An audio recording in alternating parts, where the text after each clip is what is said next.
action let's go 저 건물을 찾으러 Halo teman-teman, apakah kalian tahu apa yang dimaksud dengan cerebral palsy?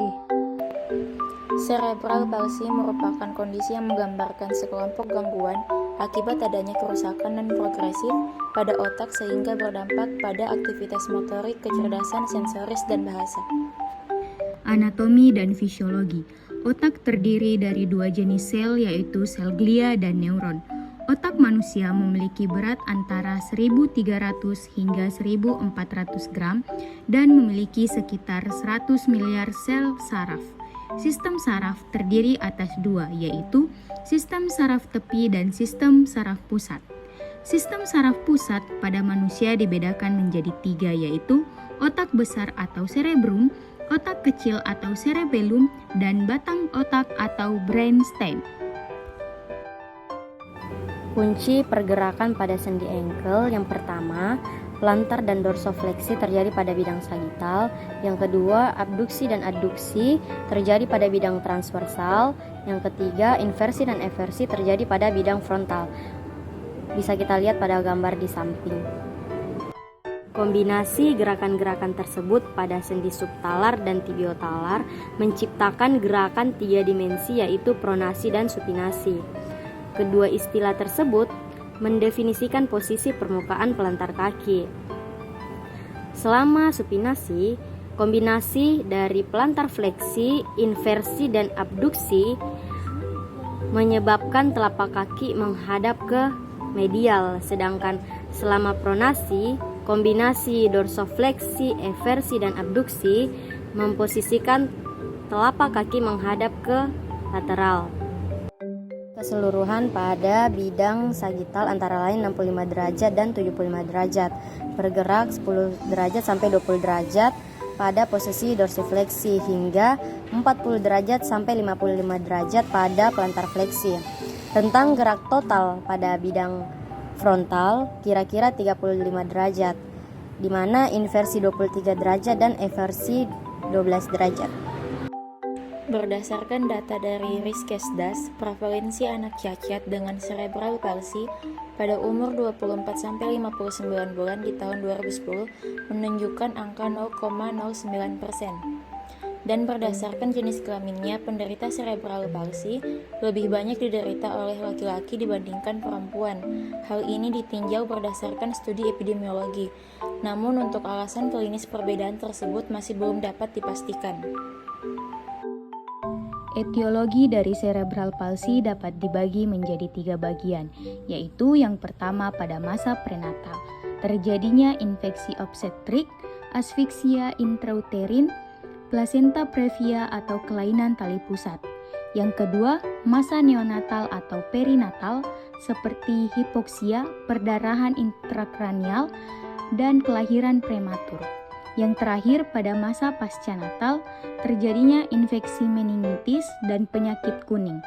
Berdasarkan studi kasus, pasien diketahui menderita cerebral palsy karena adanya riwayat kelahiran prematur, usia kehamilan 31 minggu, dan berat badan lahir rendah, di mana berat badan lebih rendah dari normal, yaitu 1.450 gram. Menurut Miller, pada tahun 2020 mengatakan terdapat beberapa klasifikasi cerebral palsy, salah satunya klasifikasi berdasarkan gejala klinisnya. Berdasarkan gejala klinisnya, CP terbagi menjadi 4 tipe, yaitu tipe spastik, tipe diskinetik, tipe ataksia, dan juga tipe campuran. Tipe spastik berdasarkan topografinya. Pertama, monoplegi merupakan bagian yang mengalami spastik yang hanya terkena pada satu ekstremitas saja. Umumnya, hal ini terjadi pada lengan ataupun anggota gerak atas. Kedua, hemiplegi. Hemiplegi menyerang pada sebelah sisi tubuh atas dan juga bawah.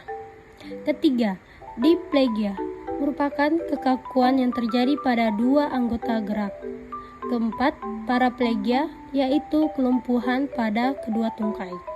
Kelima, tetraplegia atau kuadriplegi yang ditandai dengan kekakuan pada keempat anggota gerak dan juga terjadi keterbatasan pada tungkai.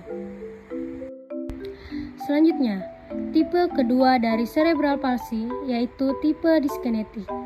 Menurut Miller pada tahun 2020, tipe dyskinetik terbagi menjadi dua, yaitu distonik dan atetosis.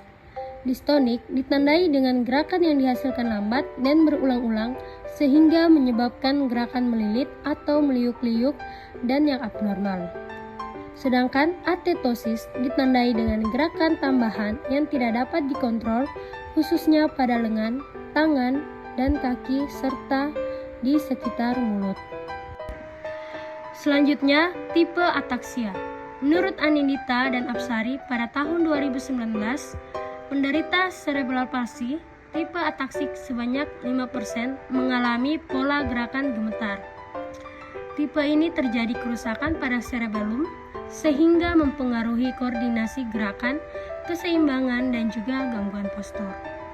Menurut Zulfami, pada tahun 2022, tipe ini merupakan cerebral palsy yang paling jarang ditemukan, yaitu sekitar 5-10% dari penderita. Pada penderita tipe ataksia terjadi hipotonus atau penurunan tonus otot, tremor, cara berjalan yang lebar akibat gangguan keseimbangan, serta kontrol gerak motorik halus yang buruk karena lemahnya koordinasi. Dan tipe terakhir yaitu tipe campuran. Menurut Aziza pada tahun 2005, tipe campuran merupakan tipe CP gabungan dari dua tipe CP, yaitu gabungan yang paling sering terjadi adalah tipe spastik dan atetoid. Menurut sebuah artikel yang ditulis oleh Dr. Ananya Mandal, dijelaskan bahwa penderita dengan cerebral palsy ringan memiliki harapan hidup sebesar 99% hingga memasuki usia 90 tahun. Namun, penelitian yang dilakukan oleh BMC Neurologi, 80% penderita dengan cerebral palsy memiliki harapan hidup hingga 58 tahun atau lebih. Beberapa manifestasi klinis penderita CP spastik. Pertama, tonus otot meninggi, di mana ditandai dengan otot terasa keras. Jika digerakkan terasa ada tahanan yang awalnya kuat, lama-kelamaan semakin ringan. Kedua, hyperrefleks, di mana refleks meninggi, refleks penguluran sangat sensitif, dan reaksi otot terhadap rangsangan yang berlebihan. Ketiga, adanya kelainan sikap. Adanya spastisitas atau kekakuan otot yang menyebabkan kelainan sikap. Bentuk kelainan sikap setiap penderita sangat berbeda-beda. Keempat, tendon otot tampak menonjol karena otot hampir selalu berkontraksi. Kelima, ada gangguan keseimbangan. CP tipe spastik misalnya terdapat ketidakseimbangan fungsi antara fasilitasi dan inhibisi. Fungsi inhibisi kurang berfungsi sehingga fungsi fasilitasi lebih dominan yang menyebabkan gangguan keseimbangan. Keenam, gerakan volunteer atau gerakan lambat. Ketujuh, mudah timbul kecacatan misalnya talipes equinus.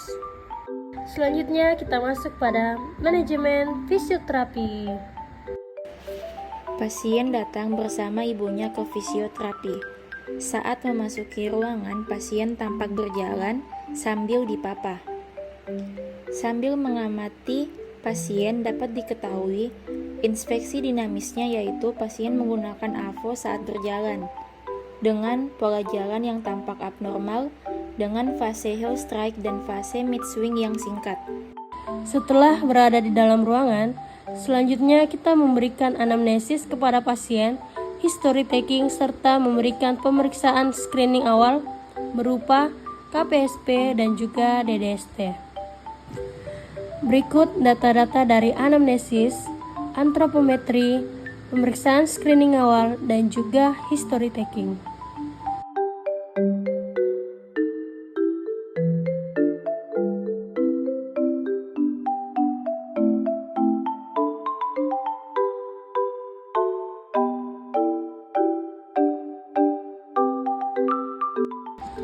Selanjutnya kita masuk pada asimetrik. Pertama, inspeksi statis.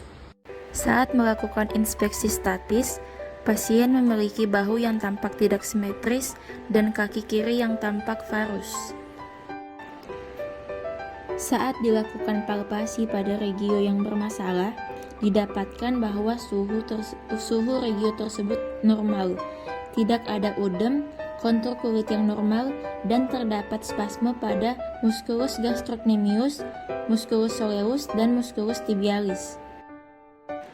Kemudian pasien melakukan tes orientasi dan didapatkan bahwa pasien mampu untuk melakukan berdiri ke duduk dan posisi duduk ke berdiri, dan butuh bantuan untuk melakukan posisi berdiri ke jongkok maupun jongkok ke berdiri. Untuk bagian restriktif, didapati bahwa pasien memiliki limitasi pada ROM dan ADL. Untuk limitasi ROM, terdapat keterbatasan ROM pada regio ankle pada gerakan dorsofleksi sinistra dan eversi sinistra. Sementara untuk limitasi ADL, pasien kesulitan untuk berjalan dengan pola yang benar. Selanjutnya, tisu impairment didapatkan. Fisikogen itu tidak ada kecemasan. Muskulotendinogen terdapat spasme pada musculus gastrocnemius, musculus soleus, dan juga musculus tibialis. Sedangkan osteoartrogennya tidak ada, dan juga pada neurogennya terdapat adanya spastisitas karena lesi pada upper motor neuron. Selanjutnya dilakukan pemeriksaan spesifik tes. Yang pertama dilakukan pemeriksaan ROM pada regio yang bermasalah dan didapati pada gerakan dorsofleksi itu 15 derajat dan pelantar fleksi 45 derajat. Selanjutnya spesifik tes mengenai pemeriksaan kekuatan otot menggunakan manual muscle test.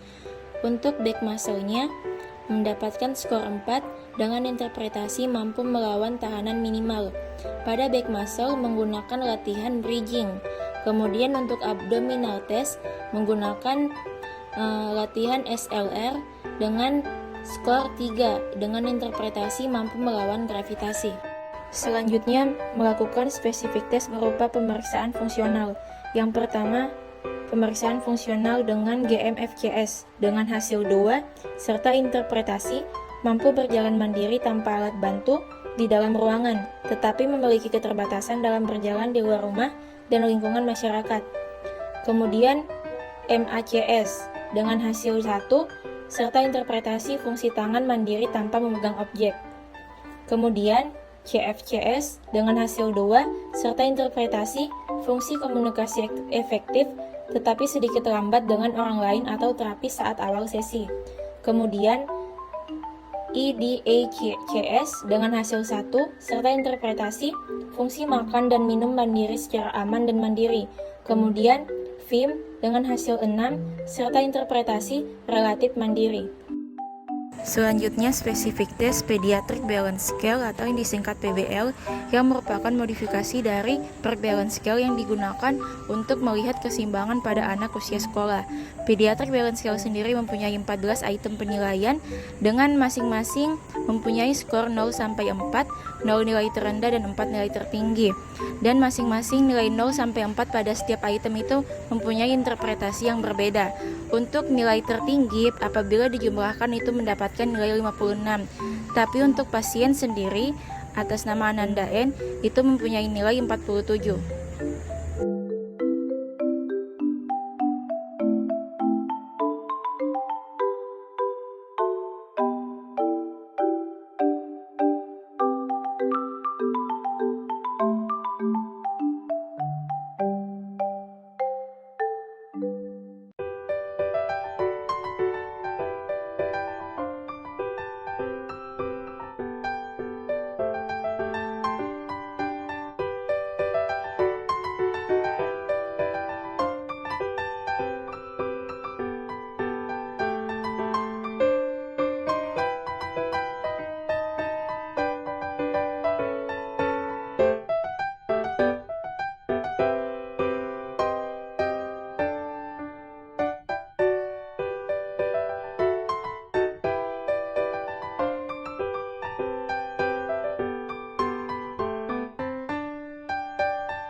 fungsi gerak berupa spastik ekstremitas inferior sinistra, spasme kelemahan otot, penurunan tonus otot, keterbatasan range of motion, kelainan postur, dan gangguan keseimbangan et causa cerebral palsy spastic hemiplegia. Problem fisioterapi.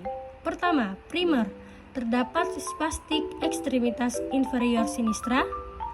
Problem sekunder. Pertama, adanya spasme pada otot gastrocnemius, soleus, tibialis posterior. Kedua, terdapat kelemahan pada otot abdominal dan back muscle. Ketiga, adanya penurunan tonus otot pada ekstremitas bawah. Keempat, terdapat keterbatasan ROM regio ankle sinistra. Kelima, terdapat gangguan postur dan juga keseimbangan. Dan problem kompleksnya yaitu terdapat gangguan ADL berupa walking. Tujuan fisioterapi. Tujuan jangka pendeknya yang pertama, mengurangi spastisitas ekstremitas inferior. Kedua, meningkatkan kekuatan otot dan juga tonus otot. Ketiga, meningkatkan keseimbangan, mobilitas postural, dan juga kontrol gerak. Tujuan jangka panjangnya yaitu meningkatkan kemampuan fungsional berupa berjalan, berlari, dan bermain bersama teman-temannya tanpa adanya keluhan dan juga hambatan. Untuk intervensi yang pertama yaitu massage pada lower ekstremitas pasien selama 5 menit. Selama pemberian intervensi, pasien diajak untuk menebak nama hewan dan warna untuk melatih kognitif dan respon dari pasien. Intervensi yang kedua yaitu pemberian stretching pada otot gastrok, soleus, dan tibialis posterior selama 2 menit, di mana 6 kali hitungan dan 2 kali repetisi. Intervensi selanjutnya yang diberikan untuk mengurangi keterbatasan ROM yaitu Promax Ankle, dilakukan selama 2 menit, di mana 10 kali hitungan 2 kali repetisi. Selanjutnya yaitu untuk mengatasi masalah kelemahan otot hamstring dan otot-otot core, maka dilakukan manual terapi berupa isometric exercise dan bridging. Frekuensinya setiap terapi, intensitasnya 10 hitungan 2 kali repetisi, dan waktunya 5 menit. Selanjutnya, untuk mengurangi kelemahan otot hamstring dan otot-otot core, diberikan sit to stand 10 cm dan memasukkan bola. Itu dilakukan selama 5 menit, 10 kali hitungan 2 kali repetisi. Selanjutnya, pemberian intervensi yang terakhir untuk mengatasi kelemahan otot hamstring dan otot-otot core yaitu pemberian strengthening lower extremity yang ditambahkan dengan gym ball selama 2-3 menit, di mana 10 kali hitungan 2 kali repetisi. Adapun permasalahan selanjutnya yaitu gangguan keseimbangan, di mana pasien diberikan intervensi berupa berdiri di ayunan jamur selama 2-3 menit, di mana 10 hitungan 2 kali repetisi. Masih dengan gangguan keseimbangan, pasien juga diberikan intervensi berupa berdiri dengan satu kaki selama 2-3 menit, 10 kali hitungan 2 kali repetisi. Intervensi selanjutnya untuk gangguan keseimbangan yaitu pemberian berdiri di balance board selama 2-3 menit, 10 hitungan 2 kali repetisi.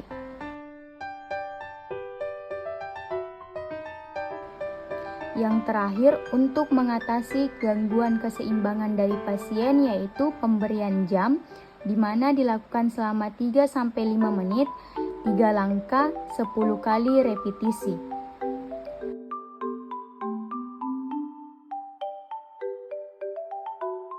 Setelah memberikan intervensi, maka fisioterapi melakukan evaluasi di mana tujuannya untuk mengetahui apakah adanya peningkatan dari latihan-latihan yang telah diberikan.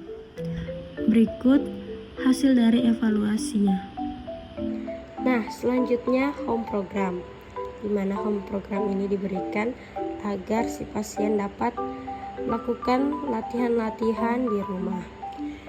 Adapun home program yang dapat diberikan kepada pasien ialah pertama, latihan duduk berdiri di bangku dengan pengurangan tinggi bangku secara bertahap. Lakukan minimal latihan 2 kali pengulangan dengan 10 hitungan. dan latihan yang berkaitan untuk penguatan otot. Latihan penguatan sederhana yang dapat dilakukan di rumah seperti memindahkan bola menggunakan kedua kaki dan latihan menyandarkan punggung ke tembok sambil menekuk lutut 90 derajat seakan-akan akan sedang duduk, lalu menahannya selama 10 detik. Dan juga latihan-latihan lain yang dapat diberikan itu kurang lebih sama yang diberikan pada saat intervensi, seperti berdiri dengan satu kaki dan lain sebagainya. Rencana tindak lanjut fisioterapi. Pada bagian asimetri, melakukan pemeriksaan fungsi gerak dasar pada regio hip joint, knee joint, dan ankle joint pada sisi dekstra maupun sinistra. Pada bagian spesifik tes, yang pertama melakukan pemeriksaan ROM pada hip joint, knee joint, dan ankle joint, baik dekstra maupun sinistra. Yang kedua, melakukan pemeriksaan fungsi sensorik, yaitu sensasi sentuhan, rasa sakit, dan suhu. Pada bagian intervensi, intensitas pada setiap modalitas yang diberi ditingkatkan dari 10 hitungan 2 repetisi menjadi 10 hitungan 3 repetisi.